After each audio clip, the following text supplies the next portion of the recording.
1965 and France Gall, Eurovision was more like a snooze fest than a rave party, even if Margot Hilscher felt a bit ravish in 1958 with a tiara and sash showing us her vinyl collection. But when the 17-year-old innocent French girl sang about her rag doll, she took the world by storm and modernized the competition. Sadly, France Gall is no longer with us, so instead I have invited an expert on the subject for this special episode. I'm your puppet master, Emil Löfström, and this is Eurovision Legends.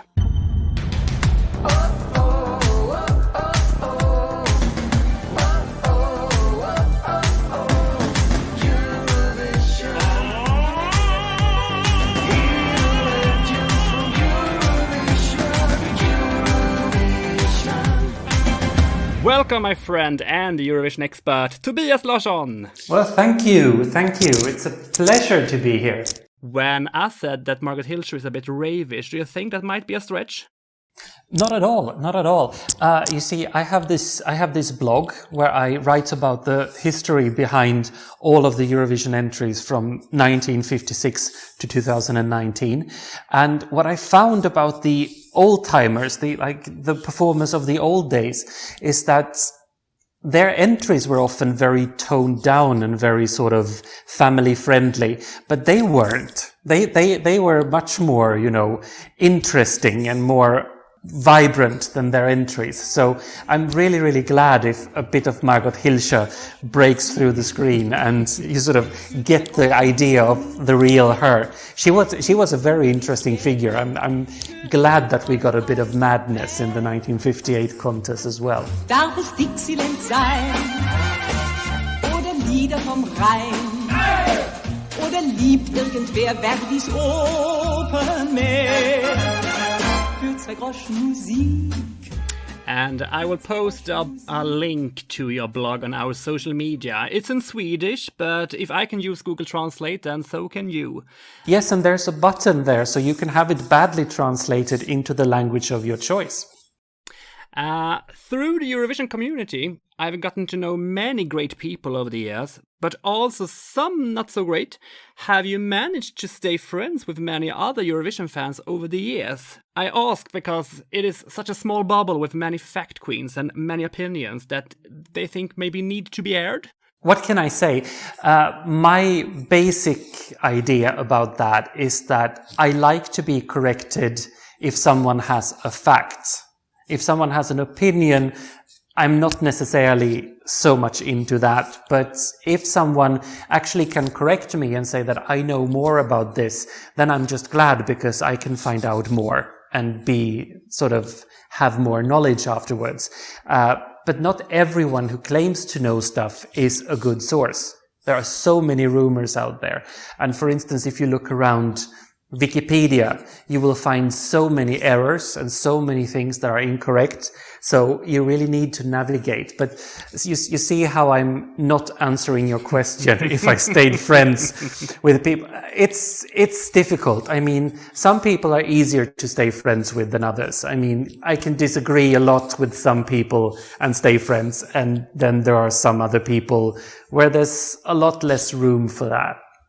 That was a very diplomatic answer, wasn't it? Yes, it was. And when I started the podcast Eurovision Legends, the goal was to find out the things that could not be Googled and try to make each program sort of a time capsule. Many guests I have invited do not speak English at all or not very well. And some are no longer alive. But hey, why should that stop me? So Tobias, let's do a program about France Gall. I think that's an excellent idea. Who you happen to have a special interest and much knowledge about. Well, actually, to be 100% honest, I love French music and I love French pop music, and I especially love French pop music of the 60s because that's a very interesting period in French pop culture because there were so many things happening in France and the world, and so many things changed. So that makes it a very interesting time frame to look at. And France Gall is a very very good example of how the music industry worked, not just in France, but in general in the 1960s. She's sort of almost like a test map of things that could happen to a young artist who didn't have the means to sort of control her own career at all. What can you tell us about her childhood? Can you paint us a picture? Well, she seems to have been a pretty happy child. She grew up in a very musical family. Her father was a musician. Her twin brothers were musicians. So she wasn't very good at school. I know that. She failed lots of her exams because her father thought it was more important that she came along to see concerts. So she went to Olympia and saw Piaf sing live instead of reading up to her exams. And if that's not a happy childhood, I don't know what would be. So to have understanding parents like that would sort of, wouldn't be too hard on you if you don't succeed in school. Because I think that we're talking the 50s, early 60s here. So I think at that time, to find parents who would be unbothered by their children's lack of success at school, that was very unusual, because most parents would think that, my child will be a failure if they don't succeed at school. So I think that France Gall had a very unusual upbringing in that sense. And her home was full of music. She had lots of influences.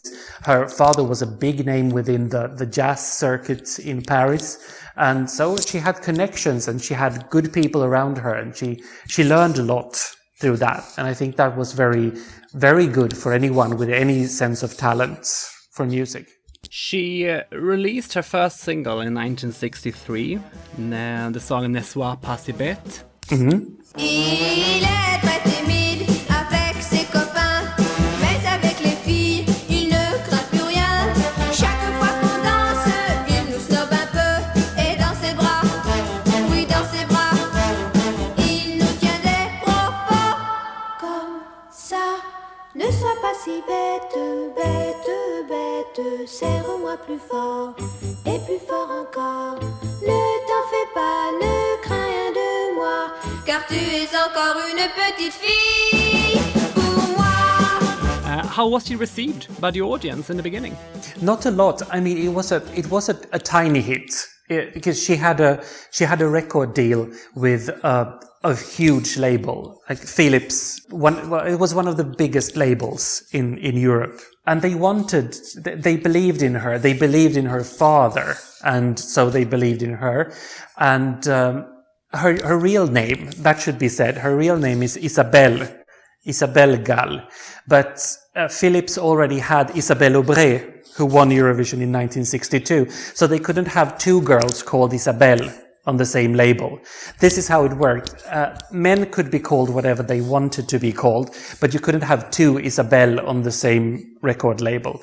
So someone had to invent her a stage name. So the producer or her father had this idea of calling her France Gall, and she was actually named after a rugby game, because France met Wales, which is Pays de Galles in France. So the idea was France Gall, sort of France versus Wales. So that was sort of an internal joke somehow. And France Gall didn't like this name at all. She was like, I'm Isabelle, and France, like the country, France, it's such a big name. How can I carry this? She was just a teenager. But with the years, she grew to like it, and it became her, but it wasn't her in the beginning. She thought it was a little bit heavy to wear.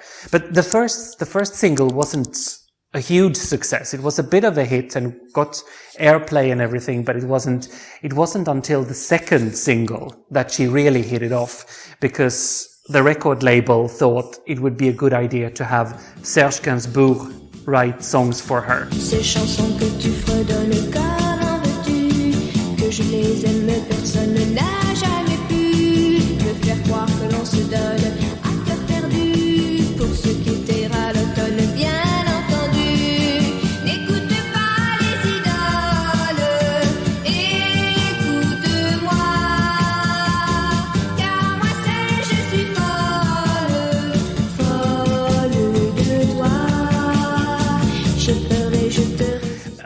You know Serge Gainsbourg. Of course. Yes, of course. And I suppose most people listening to this pod know something about Serge Gainsbourg because he was a legend. He wasn't at this time. He was a pretty successful songwriter, but a failure as a singer. So they thought maybe this meeting between this very innocent little girl and this pretty advanced songwriter, that could bring something extra. It could be an interesting collaboration. And it worked. Already the second single was a huge hit written by Serge Gainsbourg. And from that moment on, France Gall was a big name on the French scene. She ended up representing Luxembourg in 1965 in Eurovision with a song written by Serge Gainsbourg. How did this come about? Well, she had a few big hits in France, and Luxembourg, it wasn't so much the country Luxembourg that took part, it was the famous international radio station, Radio Luxembourg, that wanted to be part. And even though they were a commercial station, not entirely legal in France, they could creep under the flag of Luxembourg and compete in this contest. So they just wanted a hit song to plug. They wanted a hit song that they could launch. So they asked France Gall if she would be interested. And I mean, she had nothing to say. The record label said that of course she wants to do it. And then they had 10 songs to choose between, and they went for Popie de Sang, basically because the collaboration between France and Serge Gainsbourg had been so successful. So it was a good idea to sort of combine them for Eurovision. Can you share some information about the other songs? No idea. I have no idea if anyone even saved a list of the other songs.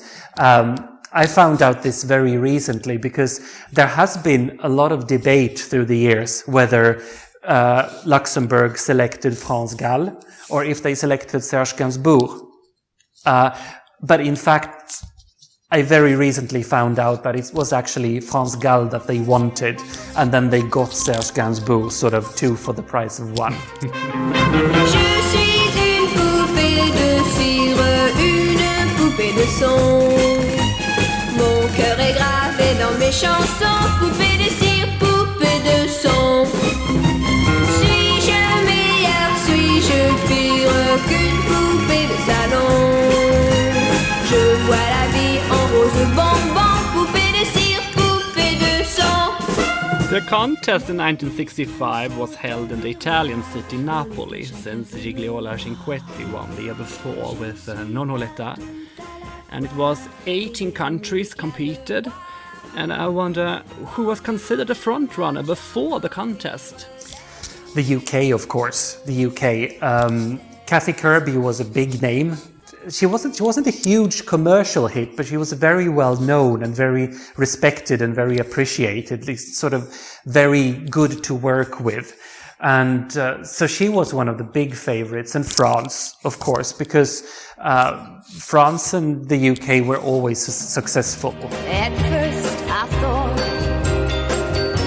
just one more lover, but then I found why he's like no other. And now my heart has recovered from past affairs that turned wrong. All my dreams are uncovered. I belong. So those were the easy ones to pick. And in these days, they didn't talk so much. The bus didn't arrive before the contest, it arrived after the contest. Sort of the speculation that went on. It was such a different climate. The journalists that were sent to Naples to cover the contest weren't necessarily people who knew anything about music or pop music or anything like this. They were just sent because they had the time or they wanted to have a free trip. So they weren't always able to sort of predict the results in any credible way. So I would say that the UK and France were the big favorites, and then probably people expected quite good things from Luxembourg because France Gall was a name. The song Petit Petit Song was pioneering for its time in Eurovision, but didn't it also represent the so-called mainstream pop music that was played on the charts all over the Western world? Yes, but that was the big thing, because Eurovision back in these days, it wasn't a pop contest, it was a family viewing program.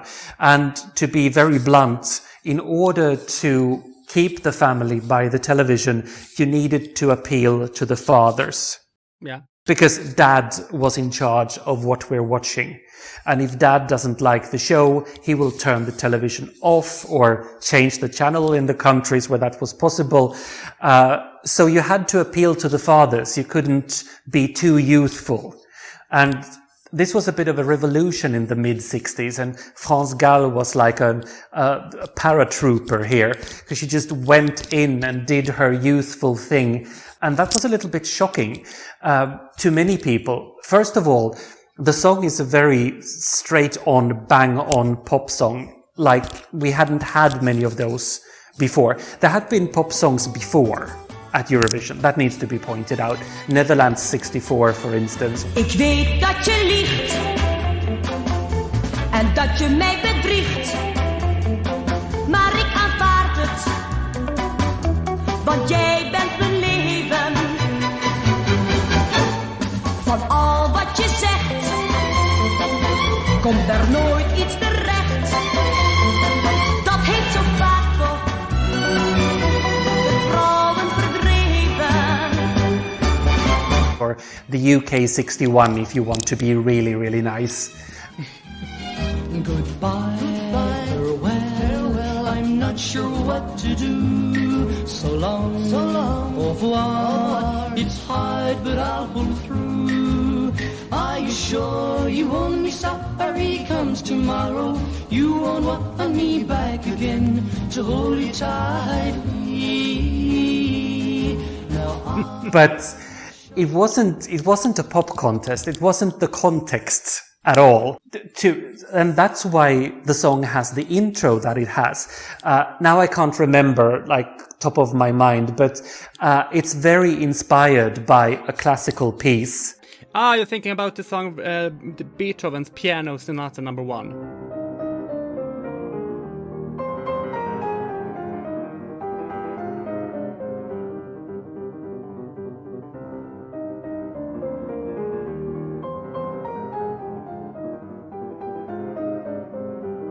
Exactly. Serge Gainsbourg included that specifically to include parents and the parental generation, that they could like something about the song as well, that it wouldn't turn them off, at least not at once. What did the musicians on site think about the song? I think about a classically trained orchestra, for instance.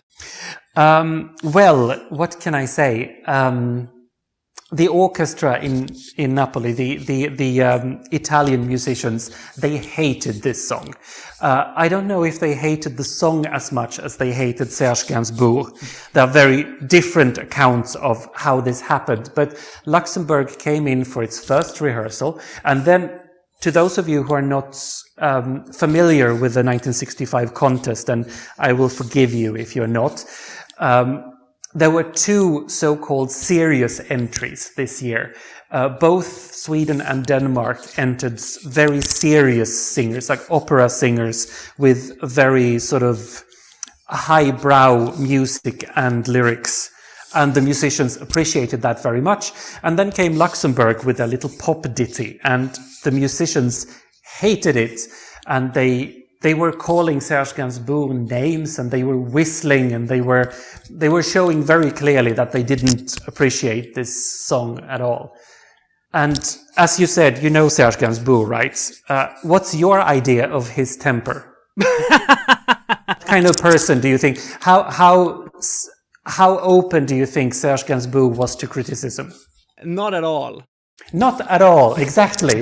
He told the musicians basically to F off in Italian, and then he left the stage, smacked the door, and left France Gall all alone with these angry musicians. And she was like really disturbed by that. That really shook her. And because she wasn't a very experienced performer. We need to remember that she had been recording quite a lot, but she hadn't been giving an awful lot of concerts. So that was sort of a bit of a new area for her. And then she had these angry musicians who clearly hated her song and perhaps hated her. And she had to navigate that herself, and she was just 17. We need to remember that being 17 in 1965 meant something very different compared to what it is being 17 today. When you were 17 in 1965, you were clearly a child still. Yeah. You were a minor, you couldn't take any decisions. You were basically a child. During the evening, she performed in a pleated white dress, a modern short blonde bob with a blonde fringe and a prominent black eyeliner, and gave Eurovision probably the most modern performance it had ever seen. And she was quite different compared to her opponents. Definitely. She was the least clean cut. She was definitely youth culture. No one else she was the youngest participant. There were other young participants, but they had all sort of, adapted themselves to the adult taste of the adult audience. While France Gall didn't give a toss. She just came in, she was whoever she was, and sang the way she sang, and looked the way she looked. And it was something very, very different. I mean, if you look at the 1965 contest now, what you will see is a nice young girl who is singing quite badly. Yeah. I mean, she doesn't sing well. The live recording is almost painful to listen to. And the reason for this, many Eurovision fans think that France Gall was a bad singer. And she wasn't. She was a limited singer. She didn't have a huge range, but she knew what she was doing. She knew how to work the things she had. But she was so disturbed by the whole fighting between her composer and the orchestra that she was so destabilized. Plus, she had a big row with her secret boyfriend also at the time. Yeah, and wasn't he very upset that she sang out of tune? Let's establish, first of all, who this boyfriend was. This boyfriend wasn't some Jean-Paul that was waiting for her in Paris. One of the biggest male pop singers in France, Claude François. He was a huge star, very successful, and he was married to someone else. Yeah. But he was still seeing France Gall. And there was 8 years of age difference between them. He was 25, she was 17. And he was very much in control over her. He very much controlled her emotions. And if you know Claude François, you will know that he was a very troubled person. He's known as a wonderful performer, but maybe not always a wonderful person. And my theory is that he felt very threatened that his little girlfriend was going on to become as successful as him. I think he saw a big threat in France Gall becoming too popular. And they famously had a fight after France Gall had sung. She called Claude François up. She wanted some consolation and some support, and he gave her nothing of the sort. He just told her how useless she was and how bad she was, and then while they were talking, it became evident that she was winning. And then he told her, "Okay, you won the contest and you lost me. I'm breaking up with you." He hung up on her, and she had to go onto stage and receive the Grand Prix. So it's easy to understand that she was like in a state. Plus, there is another story that no one has ever explained it to me, but apparently from the moment they hung up the phone to the moment she enters stage, she also have a fight with Kathy Kirby, who has ended in second place, and Kathy Kirby slaps France Gall over the face. Oh. Yes, so sad there was not a camera. And, you know, how do you explain this? How do you explain that a grown woman gives a teenage girl a slap on the face? That's not usual. No. So when she walks on stage, she's absolutely devastated, reduced to tears, and the press thinks that, oh, she cries because she's so happy, and she was anything but. She was so unhappy because her boyfriend had broken up with her, and this other singer had molested her, and, you know, it was a terrible spot to stand in, really. Poor France Gall. This guy, Claude François, didn't he wrote a song about France Gall? He did, yes, a pretty famous song as well. The thing is that she went back to Paris and made up, and they kept on being an item for 2 more years. And then when they finally broke up for real, then he wrote the song Comme d'habitude, which was then translated by Paul Anka into English and became My Way by Frank Sinatra. So that song is actually written about France Gall. Toi, tu seras sorti, pas encore rentré, comme d'habitude, tout seul, j'irai me coucher dans ce grand lit froid, comme d'habitude, mes larmes, je les cacherai, comme d'habitude. She's the inspiration for that, which is pretty nice, I think. You mentioned here before Kathy Kirby, that ended up in a second place with 6 points less than France Gall. For me, this is a no-brainer, but why do you think France Gall won? Because she was something different. It was time. It was time. I mean, if you look at the world of pop music, the Beatles had conquered the world in 1963, and since then nothing was the same. And the Beatles also made pop music at least partially acceptable to the older generation. Quite a few older people could accept the Beatles, and then they could accept pop music and pop culture, and would allow their teenagers and their children to have a youth culture of their own. But the youth culture had been kept out of the Eurovision Song Contest because, as I said, they wanted to appeal to the family viewing. Yeah. But it couldn't be kept back anymore.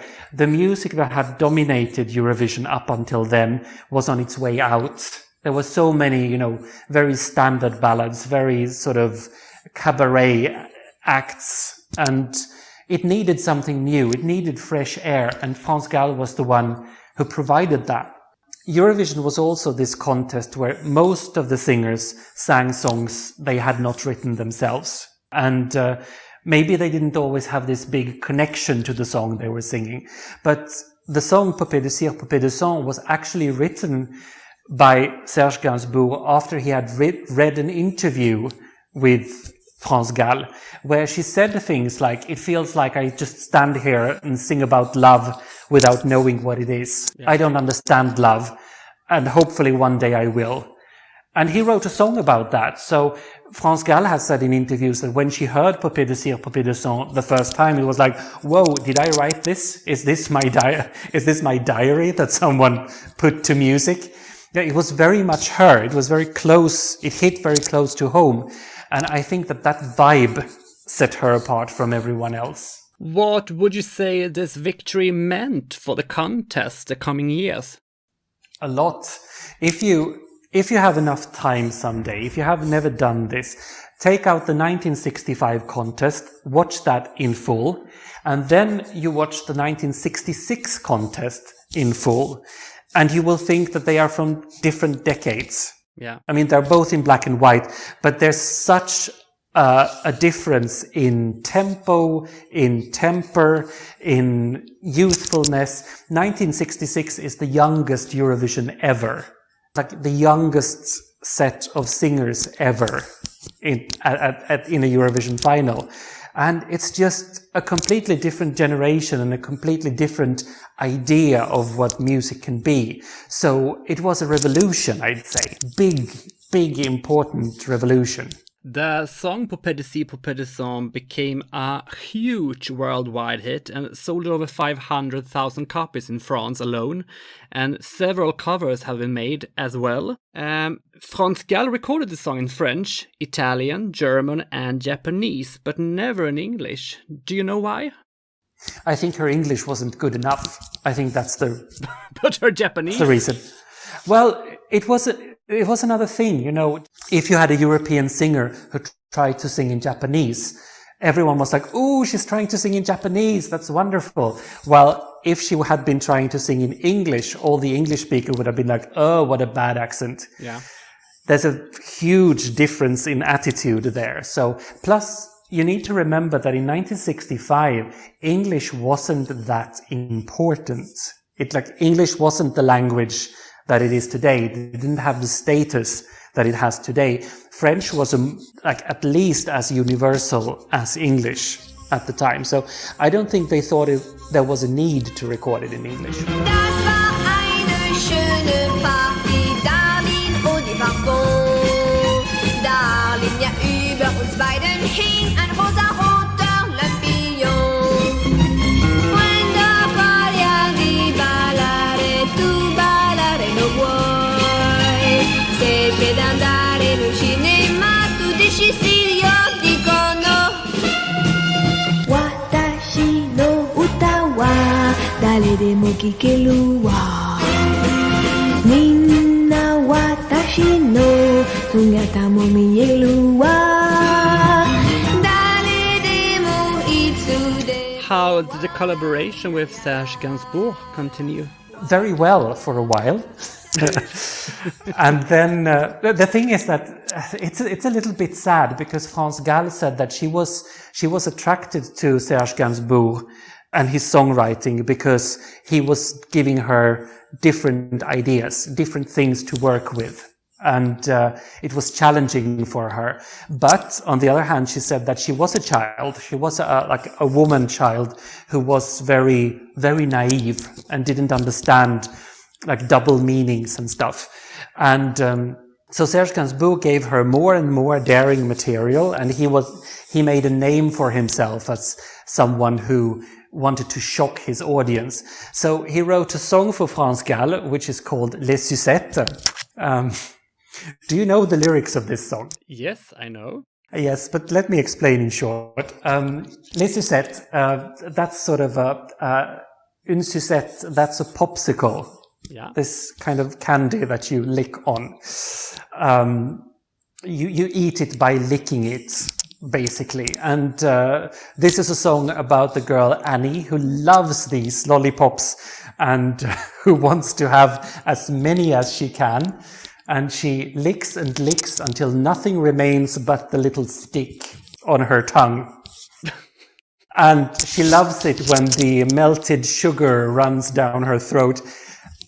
You know, it's pretty obvious what this is. And if someone was in doubt, when she goes to get more lollipops, she gets them from the store, and she pays them with pennies, which in French is pronounced just like something else. Yeah. And France Gall recorded this song thinking it was about a girl who liked lollipops.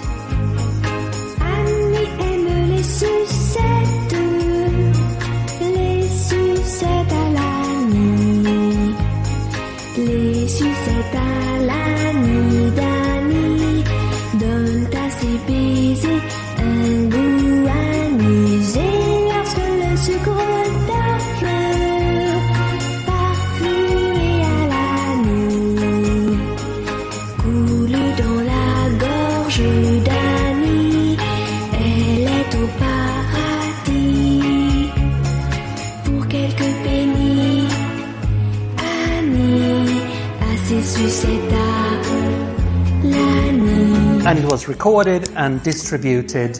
She went on holiday, and when she came home to read the headlines, that was like a huge scandal, like a bombshell-size scandal. And she felt so betrayed after that. She felt so like someone had used her and her simple-mindedness just in order to sell records. And she never quite forgave Serge Gainsbourg for this. And after that, their collaboration started to derail. And when their collaboration didn't work anymore, France Gall stopped having hits in France. Luckily, she had a German career. At the same time as her career in France, she was recording completely different material in Germany. And she has said that even though her German material is silly, she liked that a lot more because nobody tried to put words in her mouth. She just did funny, simple songs that were funny, simple songs. And I can understand that sentiment. Definitely. Yeah, and great composers like Ralph Siegel and Giorgio Moroder wrote songs for her to her German career. Alibaba und die 40 Räuber und noch 100.000 andere mehr. Könnte niemand Herz mir rauben, denn ich lieb dich viel zu sehr. Alibaba und die 40 Räuber hätten keine Chance mehr bei mir, denn ich bin schon lang gefangen, ganz alleine nur von dir. But I want to go back to Serge Gainsbourg because I wonder, would you say that he used her and took advantage of her? Oh yes, he definitely did that. I don't think that he intended to hurt her feelings. That's important to remember. I think he was just following his instincts. That what do I do next? What is my next step from here? I mean, remember that he was invited to do the Eurovision Song Contest again in 1967 for Monaco. And then he wrote Boom Bada Boom, which is a song about how nuclear war will end humanity. Si mes jours me sont comptés, boum boum, je ne veux pas seulement aimer, badaboum. S'il a d'autres paradis, boum boum, je veux les connaître aussi, badaboum. Boum badaboum, boum boum, badaboum, boum boum. S'il a d'autres paradis, boum boum, je veux les connaître aussi, badaboum. He wanted to shock people. He wanted to shake people around. And he had a deep friendship with France Gall. He meant a lot to France Gall. And once she felt betrayed by him, I think that he thought that she would find it as funny as he did. But of course not, because she looked the fool. She looked like a mindless little child who doesn't understand anything. Yeah, that was a very cruel thing to do. And I don't think that Serge Gainsbourg realized that he was being as cruel as that. He actually ruined another Eurovision performer's career as well. Dominique Walter, who represented France in 1966, he had too much of a clean-cut image.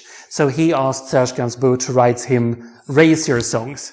So he wrote really nasty songs for him, full of bad language and misogyny, and the audience hated it. And then he lost his recording contract and his career was over. So Serge Gainsbourg was a very gifted songwriter, but he wasn't always the nicest person. He was above all nourishing his own career.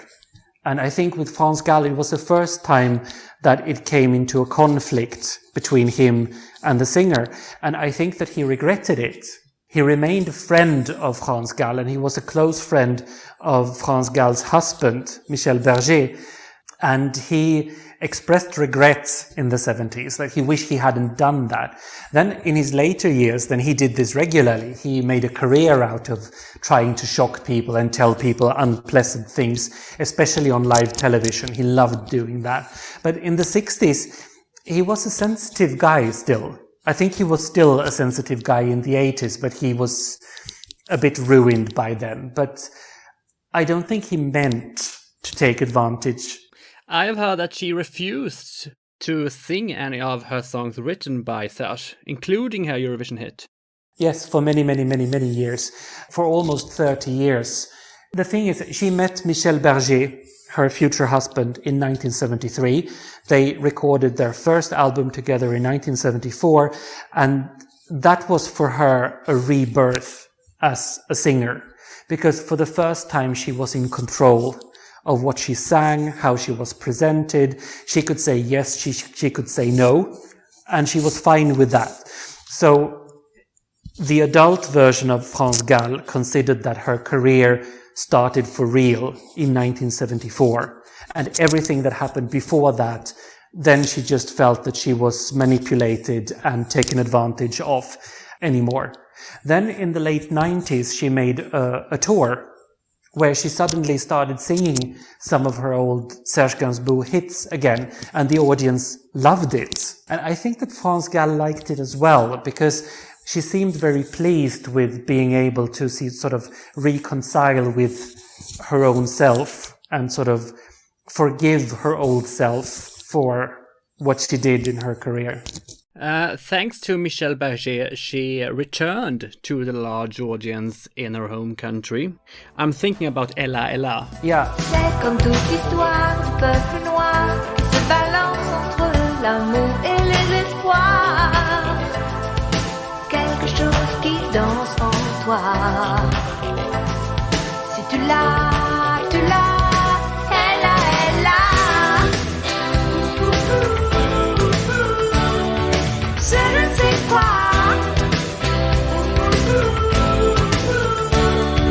que d'autres n'ont pas, qui nous met dans un drôle d'état. That was actually quite late in their collaboration. They had been working together for 13 years already when they did the Babacar album in 1987, I think it was, when Ella Ella became a huge smash hit single all over Europe. And I remember, because I'm old enough to remember, when that was heavily played on the radio, and almost every time it was played, someone mentioned that this is France Gall, who won Eurovision, the Eurovision Song Contest 22 years ago. And I remember thinking to myself, ooh, she must be good. I wonder what her Eurovision song sounded like. And then I found out and realized that it was a masterpiece. I still think, to me, Poupée de cire, Poupée de sang is one of the best songs that ever took part. It's so groundbreaking and so important and so well written that the lyrics are so good. Ella Ella is probably more remembered outside France today with Kate Ryan. Yes, possibly. Mais que tu n'es rien, que tu sois roi, tu cherches encore les pouvoirs qui dorment en toi. Tu vois, ça ne s'achète pas. Tu l'as, Ella, Ella. C'est je sais quoi. How is France Gall remembered in France today? Very fondly. The thing is that one thing she has in common with many other singers of her generation, the ones who had a breakthrough in the late 50s or in the 60s, is that the French audience isn't always very kind to their stars. They love their stars, but they don't treat them kindly necessarily. And then once they're gone, they start regretting it. They start regretting being so harsh with them. And that's this constant dilemma that the French audience has with their stars. But since France Gall retired from the public eye in the late 90s, basically, or around that time, they had the time to sort of rediscover France Gall while she was still alive. I think she got a lot of love from her audience while she could still process it and still see it and hear it and feel it from her audience.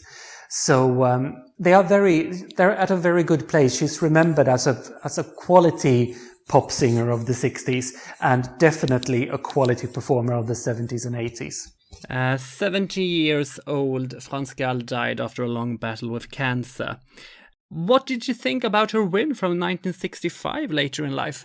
Well, it was important to her because it opened so many doors and it established her. It took her to a completely different level. I think that she always managed to distinguish that even if she was disappointed in Serge Gainsbourg and disappointed in all these people around her who tricked her into doing things she didn't want to, she still recognized this was important to her. This was what made her. If she hadn't had the moment at Eurovision, she wouldn't have had the opportunity to have her artistic rebirth in 1974. So the France Gall she wanted to be couldn't have existed without this France Gall that won the Eurovision Song Contest. So I think she was always, well, maybe not fond of it. I mean, given all the chaos of the winning night and so on, I don't think that she was ever tempted to do it again. But she always recognized that it was important to her and to her career. Did she ever sing På Pédessi på Pédesson again? I don't know. I think she might have in some concerts. This is just to show that, I mean, her artistic rebirth and everything, but my favorite France Gall is the one of the 60s. So I haven't paid close enough attention to know whether she sang it again. It's not unlikely. Maybe at some concert somewhere or some TV show somewhere, but she never made a huge number out of it. At least. Can you pick a favorite song from France Gall? A favorite song that isn't På Pédessi på Pédesson? Mais oui. I have two. Can I pick two? Yes. There's one song that Serge Gainsbourg wrote for her, which is Laisse tomber les filles, which is a really, really good pop song. Laisse tomber les filles, un jour c'est toi qu'on laissera. Laisse tomber les filles, un jour c'est toi qui pleureras. Oui, j'ai pleuré, mais ce jour-là, non, je ne pleurerai pas. Non, je ne pleurerai pas. Je dirais c'est bien fait pour toi, je dirais ça t'apprendra. Je dirais ça t'apprendra.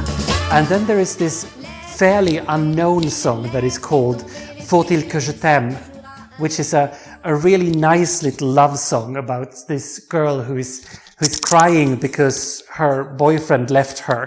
So this other boy comes along and takes her for a really nice day, and they do all kinds of fun stuff, and she keeps singing that all the time that we were having fun, it was you that I was thinking of. You were the one who was there and he wasn't. And in the end, this new boy wants a kiss before they part, and she said that no, I can't kiss you. I'm almost engaged. So he has to leave. She's not doing any lip service. He gave her a great evening, but that's it. She won't kiss him because her heart belongs to someone else, which is actually quite a statement for the mid-60s for a young girl singer to say something like that. I like that attitude. That's sort of France Gall in a nutshell for me. L'autre soir, je t'attendais quand un garçon s'est approché. Il a vu que je pleurais, il a voulu me consoler. Tout le temps qu'il me parlait, c'est à toi que je pensais. C'était lui qui me parlait, mais c'était toi que j'entendais. Mon Dieu, faut-il que je t'aime? Faut-il que je t'aime pour te dire ça? Mon Dieu, faut-il que je t'aime? Faut-il que je t'aime pour te dire ça? Tobias, I hope to be able to call on you more times and record tribute episodes to artists who have passed away. Yes, I'd love to. I know that you are an incomparable fountain of knowledge on these topics. Especially with the singers that because I need to underline this. You wouldn't be able to call me and ask something about, let's say, the representative of Monaco in 1965, Marjorie Noël. She's a nice girl. That's all I know of her. I could talk about her and her career for 2 minutes. But these singers, these singers that has actually left a mark, that actually there is something fascinating about them and there is a career to talk about. I can't stop digging. I can't stop finding out more things about them. And it's lovely whenever somebody asks about them and I get to talk about them. That's the best. Thank you so much, Tobias. You're welcome. And thanks to you, my dear listeners, now in 121 countries around the world. for letting me do this. I really enjoy when you contact me and bring me ideas, suggestions and feedback on our social media. You find us on Facebook and Instagram, and my mail is emil@schlagervännerna.se. Maybe you have a suggestion of who we should celebrate next. You might even be the expert I need. So slide into my DMs. Tobias, this was a delight, and I see that you already have your wig on and are now fighting with the eyeliner, so just give me a moment and I'll also be ready and we can dance to Popedesi Popedeson in Japanese. Eternally. 私は時々ため息つく男の子一人も知りもしないのに愛の歌歌うその寂しさ私はただの人形それでもいつかは思いを込めたシャンソン歌ってどこかの素敵な誰かさんと口づけ